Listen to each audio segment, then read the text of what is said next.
মাছ নিবেন মাছ, ভালো টাটকা মাছ আছে। দাঁড়াও, এই মাছ আমার বসের পছন্দ হয়েছে। এই মাছের দাম কত? এই মাছের দাম 500 টাকা। আচ্ছা, এই মাছ আমার বসের পছন্দ হয়েছে, 500 নয় 1000 টাকা দেব। দাঁড়াও, এই মাছ আমার ম্যাডামের পছন্দ হয়েছে, আমার ম্যাডামের লাগবে। আমার ম্যাডাম তোমাকে 2000 টাকা দিবে। স্যার, আর কি বলছি, 2000 টাকা দিয়ে তো মাছ নিয়ে যাবে, আপনি দাম বাড়ান। এই মাছ 5000 টাকা দেব। আমার ম্যাডাম এই মাছের দাম দিবে 10,000 টাকা। আমার বস 20,000 টাকা দিবে। তাই নাকি? কি ভেবেছেন আপনাদের থেকে আমার ম্যাডামের টাকা পয়সা কোনো দিক থেকে কম আছে নাকি? আমাদের ম্যাডাম 30,000 টাকা দিবে। বস কি করছেন, ওরা তো জিতে যাবে, আপনি দাম বাড়ান, দাম বাড়ান। 40,000 টাকা দেব। ম্যাডাম দাম বাড়ান, হারলে চলবে না। 50,000 টাকা দিমু। ও চিট মুনমুন, এবারও তুমি আমাকে হারিয়ে দিলে। এই বন্ধুর অপেক্ষা হারিয়ে দিতে এত সহজ নয়। হ্যাঁ বস, আপনি শান্ত হন বস। এবার হেরেছি তাতে কি হয়েছে? একবার না পারলে দেখো শতবার। আমরা না হয় নেক্সট জিতে যাব। চলুন বস, আপনারা তোমাকে দেখে নিব বলে আরে দিলাম। যান, যান, হ্যাঁ। যান। হেরে এই কি আর মুরমুন বলার চৌধুরী কথা? পায়ে নিচে তোর থাকতে হবে রফিক চৌধুরী। আমি বলে দিলাম এই মাছের দামটা দিয়ে দাও। ম্যাম, আমি নিচ্ছি। হ্যাঁ, এই চলো আমার সাথে, চলো, টাকা দিচ্ছি তোমাকে, যাও, চলো চলো চলো চলো চলো চলো। আচ্ছা, এটা থাক। এই আসো আসো আমার সাথে আসো। আসো।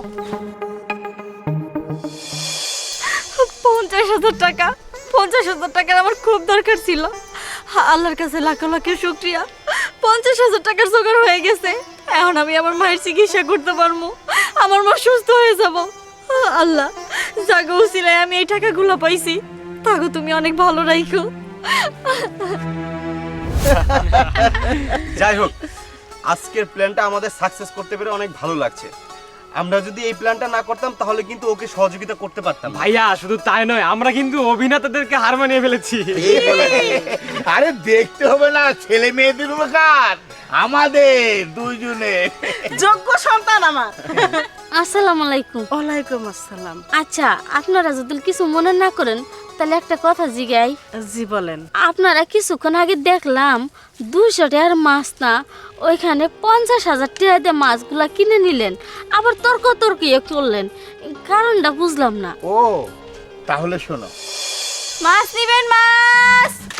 আপা, আমার অবস্থা খুব খারাপ। ডাক্তার কইছে 50,000 টাকা লাগবে অপারেশনের জন্য। আর যদি এটা ম্যানেজ না করার বাস, তাহলে বলে আমার বাঁচবো না। কি কইতাছস? আমার অপারেশন? আচ্ছা ঠিক আছে, তুই যা, আমি দেখতাছি কিছু একটা ব্যবস্থা করতে পারি না। মাছগুলো বিক্রি করে আমি আইতাছি, যা। তাহলে আমি হাসপাতালে গেলাম। আচ্ছা ঠিক আছে, যা। আল্লাহ, এখন আমি কি করব? আমি অপারেশনের টাকা কেমন করে জোগাড় করব? আল্লাহ, তুমি একটা ব্যবস্থা কইরা দাও না। আমার মায়ের তুমি সুস্থ করে দাও। আমার মায়ের অপারেশনের টাকা আমি কেমন করে জোগাড় করব এখন? তানসিক, মেয়েটাকে আমাদের হেল্প করা উচিত, কি বলিস?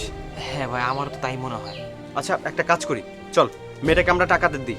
এ ভাইয়া, তুমি কি বলছো? এইভাবে যদি টাকা দাও, টাকা তো সে নিবে, কিন্তু তারা তো গরিব। এই টাকা পরিশোধ করার চিন্তায় চিন্তায় সেও দেখা যাবে অসুস্থ হয়ে গেছে। তখন কি হবে? তার থেকে আমরা মা বাবাকে জানাই। ঠিক বলেছিস, চল বাবা মাকে বলে যে কোনো একটা প্ল্যান সাজাতে হবে। হ্যাঁ চলো। ও বুঝছি, এইভাবে তো মানুষের পাশে দাঁড়ান যায়, এটা আগে জানতাম না। আপনারা প্রত্যেকেই খুব ভালো মানুষ। আপনাদের জন্য অনেক দোয়া করি। যাই, আসসালামু আলাইকুম। ওয়ালাইকুম সালাম। চলো বাবা, আমরাও চলে যাই। চলো চলো চলো চলো, আমার লাঞ্চের টাইম হয়ে গেছে।